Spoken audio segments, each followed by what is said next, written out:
जय हिंद सभी पेंशनर बंधु। आज हमारे सभी फौजी पेंशनर बड़े खुश होंगे क्योंकि आज ही डीए का एरियर 4% यानी कि 4 महीने का 16% डीए एक्स्ट्रा मिलने जा रहा और उनके अक्टूबर का पेंशन भी मिल चुका होगा।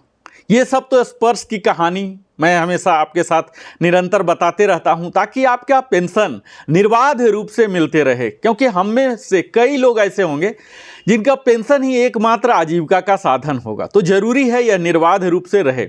और जैसा हम सब समझ पा रहे हैं, गवर्नमेंट की नीति के वजह से या जो भी कारण रहा हो, स्पर्श आ चुका है और आज की ज़रूरत यही है कि स्पर्श के बारे में हम सब कुछ सीख सकें ताकि यह एक वरदान के रूप में साबित हो, अभिशाप के रूप में नहीं। इसके लिए ज़रूरी है हमें निरंतर अपनी जानकारियां को अपडेट करते रहें। इसी दिशा में आज का वीडियो मैं लाया हूं कि आपका पेंशन तभी तक चलता रहेगा जब तक आप जीवन प्रमाण जमा कर रहे हैं प्रति वर्ष, यानी कि लाइफ सर्टिफिकेट सबमिशन। यह हमारे जीवन के लिए एक अहम विषय होता है और इसे कैसे सरल और सुगम बनाया जाए, इसी दिशा में आज यह वीडियो मैं ला रहा हूं। इसके लिए सिर्फ आपको एक एंड्रॉयड फ़ोन चाहिए।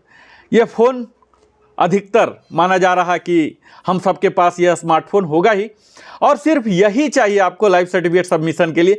कहीं भी बैंक का चक्कर लगाना या डीपीडीओ, ट्रेजरी, पोस्ट ऑफिस या कहीं भी जाना, किसी से भी सिग्नेचर कराने की ज़रूरत नहीं है। अगर थोड़ी भी आप अगर स्मार्टफोन को स्मार्टली यूज करना सीख जाएंगे तो यह आपके लिए सरल होगा और संभव है कि इस वीडियो के अंत तक आप सीख जाएंगे। मैं कोशिश करूंगा पूरा डिटेल में आपको बताऊं और यह मीनू भी आपको दिखाऊं। तो सबसे पहले तो यह जान लीजिए कि मैं Narendra Kumar, wellness consultant, entrepreneur trainer, आप सबों के साथ सदैव बना रहता हूं। स्पर्श की ट्रेनिंग की यह श्रृंखला है। मैं वीडियो आगे प्रारंभ करूं इससे पहले आप सबों से विनम्र आग्रह करता हूं, आप हमारे चैनल को अगर पहली बार आए हैं अवश्य ही सब्सक्राइब करें। मैं देख पा रहा हूं व्यू तो बहुत है लेकिन सब्सक्राइबर नहीं है। आप सब्सक्राइब कीजिए, डरिए नहीं, आपका कोई खर्च नहीं है, कोई नुकसान नहीं है। आपके सब्सक्रिप्शन से हमारा मनोबल बढ़ता है। अगर अच्छा लगता है तो लाइक भी करें और अपने सगे संबंधियों के साथ साझा करें, और हाँ, बेल आइकन तो अवश्य ही पुश करें ताकि हमारी सारी नोटिफिकेशन आपको मिलते रहे। और अगर कुछ पूछना है, बताना है तो अवश्य ही कमेंट का इस्तेमाल करें। मैं प्रयास करूंगा यथाशीघ्र यथासंभव आपके सारे सवालों का प्रामाणिक जवाब दूं और समाधान की दिशा में आपको पहुंचाऊं। तो आप आज इस वीडियो में लाइफ सर्टिफिकेट सबमिशन देखने जा रहे हैं, जिसमें सिर्फ एंड्रॉयड फ़ोन के द्वारा होगा। आपको किसी भी बायोमेट्रिक डिवाइसेस जो कॉस्टली होते हैं, चाहे फिंगर स्कैनर हो या आइरिस स्कैनर हो, ये सब आपको करने की ज़रूरत नहीं पड़ेगी। इसके लिए सिर्फ 2 ही ऐप की ज़रूरत होगी। पहला है आधार फेस आरडी यानी कि आधार फेस रिकॉग्निशन डिवाइस, और दूसरा है जीवन प्रमाण। ये 2 ऐप हम लोग अभी तक अगर स्मार्टफोन यूज करते रहे हैं तो निश्चित ही है ऐप इंस्टॉल करना भी सीख चुके होंगे। ऐप इंस्टॉल करने के लिए हमें करना क्या होता है, गूगल प्ले स्टोर में जाना होता है और वहाँ हमें सेलेक्ट करना होता है।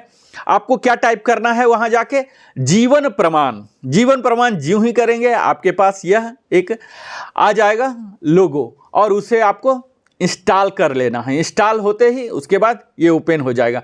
उसके बाद उसका लोगो दिखना शुरू हो जाएगा जीवन प्रमाण का। दूसरा आपको डाउनलोड करना होता है आधार फेस आरडी, जो कि उसके लिए भी गूगल प्ले स्टोर में ही जाना है। आपको टाइप करना है आधार फेस आरडी। जैसे इंस्टॉल हो जाएगा ये दिखेगा नहीं, न तो आपके डेस्कटॉप पर दिखेगा न कहीं अंदर दिखेगा, लेकिन ये बैकग्राउंड में ही चलता है। जब तक आप फेस आरडी डाउनलोड नहीं करेंगे, इंस्टॉल नहीं करेंगे, तब तक जीवन प्रमाण ऐप भी चलता नहीं, ये बैकग्राउंड में ही चलता है। तो आपको अगर ये फेस आरडी दिख नहीं रहा है तो आपको चिंता करने की ज़रूरत नहीं। जीवन प्रमाण के बाद ये अपने आप चलने लग जाएगा। अब लाइफ सर्टिफिकेट आपको कैसे जमा करना है, तो इसके लिए चरणबद्ध तरीके से मैं आपको बताने जा रहा हूँ। पहला स्टेप्स है कि आपने दोनों ऐप को डाउनलोड कर लिया, यानी कि आपने प्रिपरेशन कर लिया। अब आपको जीवन प्रमाण जो लोगो आपको दिख रहा है उसको मोबाइल पर क्लिक करना है। क्लिक करते ही वह खुल जाएगा। खुलने के बाद आपसे आधार नंबर पूछा जाएगा। आप आधार नंबर दीजिए, उसमें मोबाइल नंबर दीजिए, वही मोबाइल नंबर जो आधार के साथ आपका लिंक है। आप फुल नेम लिखिए जो कि आधार कार्ड में है, और तब आपके उसी रजिस्टर्ड मोबाइल नंबर पर, आरएनएम पर OTP आएगा। वह OTP आप सबमिट कीजिए। सबमिट करते ही आपको अपने फेस को स्कैन करना है, फेस स्कैनिंग। और जो यह प्रक्रिया है 2 तरीके में होता है। पहला तो होता है यूजर के दृष्टिकोण से और दूसरा होता है पेंशनर के दृष्टिकोण से। तो जब आप पहली बार करेंगे तब यूजर के दृष्टिकोण वाला आएगा और अगले बार से सिर्फ पेंशनर के लिए ही आएगा। तो आपको क्या करना है, अपने फेस के सामने इस तरह से रखना है, कैप्चरिंग फेस को दिखाना है और आपके फेस को, यानी कि आधार मेकिंग के दौरान जो आपने फेस जमा किया था, फोटो जमा किया था, वहाँ से आपको आर्टिफिशियल इंटेलिजेंस सॉफ्टवेयर के द्वारा इसे मैच किया जाता है और सही होने से, वेरीफाई होने से आपकी प्रक्रिया आगे बढ़ जाती है। तीसरी प्रक्रिया होती है पेंशनर आइडेंटिफिकेशन, जो कि एक्चुअल लाइफ सर्टिफिकेट जो जमा करना चाह रहे हैं। एक तो पहला हुआ कि सॉफ्टवेयर को यूज कौन करने जा रहा है, वह भी एक विटनेस बन रहा है, उसके भी सारे डाटा रिकॉर्ड होते हैं कि किसके सामने यह किया गया। वह आप स्वयं भी हो सकते हैं। जब आप इसके द्वारा लाइफ सर्टिफिकेट जमा करते हैं जीवन प्रमाण के द्वारा, तो आप स्वयं भी यूजर भी हो सकते हैं और पेंशनर की हैसियत से भी, दोनों हैसियत से भी आप कर सकते हैं। अब मैं बताता हूं कि अगर आपको पेंशनर के हैसियत से करना है तो पहले आप यूजर कर लिया, और पेंशनर में जाने में थर्ड स्टेप है, फिर से आप को आधार नंबर, मोबाइल नंबर डालना होगा, नाम डालना होगा और ओटीपी आएगा, वो ओटीपी डालेंगे। उसके बाद आपको सिलेक्शन करना है कि फैमिली है, सर्विस है। अगर आप खुद हैं तो सर्विस डालिए, अगर फैमिली के हैं तो फैमिली डालिए, फिर ऑर्गेनाइजेशन, सेंट्रल गवर्नमेंट डालिए अगर डिफेंस पेंशनर हैं। उसके बाद आपको पेंशन सैंक्शनिंग अथॉरिटी में आपको सेलेक्ट करना है PCDA Prayagraj, pension disbursing agency में सेलेक्ट करना है स्पर्श पीसीडीए। इस तरह से एक जगह आपको पीसीडीए प्रयागराज देना है और 2 जगह पीएसए और फिर से पीएसए पीडीए, पीएसए में पीसीडीए प्रयागराज और पीडीए में पेंशन डिसबर्सिंग एजेंसी में स्पर्श पीसीडीए प्रयागराज। इस तरह से आपको देना है।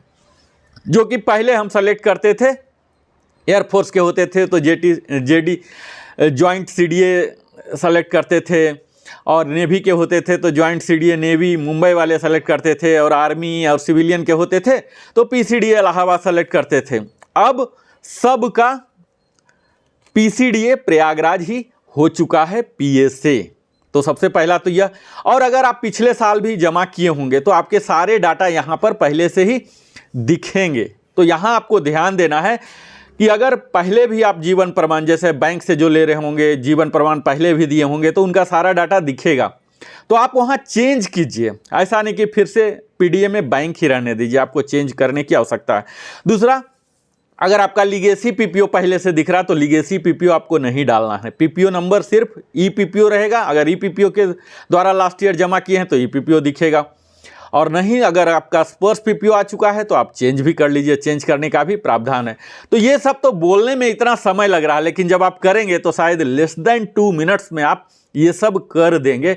और मैं यहाँ अभी आपके साथ ये सब कुछ दिखाने जा रहा हूँ ताकि आपको बिल्कुल ही आसानी से समझ में आ सके। तो आइए सबसे पहले हम यहाँ दिखा देते हैं आपको।